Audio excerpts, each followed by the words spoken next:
Hi everyone, Nicholas Devine, teaching professional out here at the magnificent Lake Carrinup Country Club and of course Golf Box Joondalup. Today's swing tip is all about your chipping. And it's a common mistake I see with people with their chipping action is when they do their takeaway or their follow through, their club head tends to disappear behind them on their takeaway and tends to drive too much out towards the right on the follow through and vice versa left on the follow through. So what we're going to do today is we're going to give you a quick tip and a quick drill that you can do to perfect that chipping action, and all you're going to need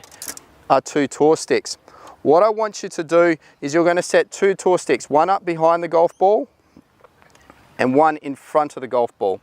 Now this is called your target line. Now what you're trying to do is when you're doing your takeaway or on your backswing, you're trying to keep that club head pointing at your target line roughly to about hip height, so you're not swinging past hip height, but you're trying to get that club head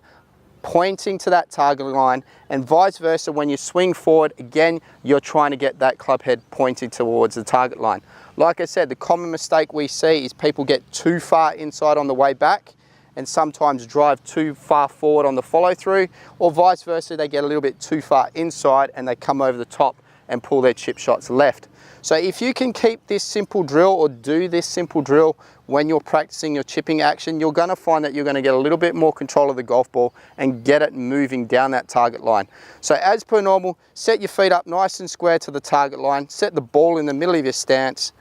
get your hands into a good grip, shaft slightly ahead of the club head. So when you're looking at it from this point of view here, you can see that my handle is slightly in front of the club head. And then from there, take a couple of practice swings where you take your backswing back, get the club head pointing at the target line on both sides, having good little bit of hip rotation both ways, and you'll start to see that if you start to get that right,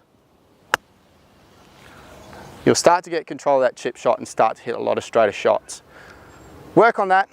and we'll see you next month.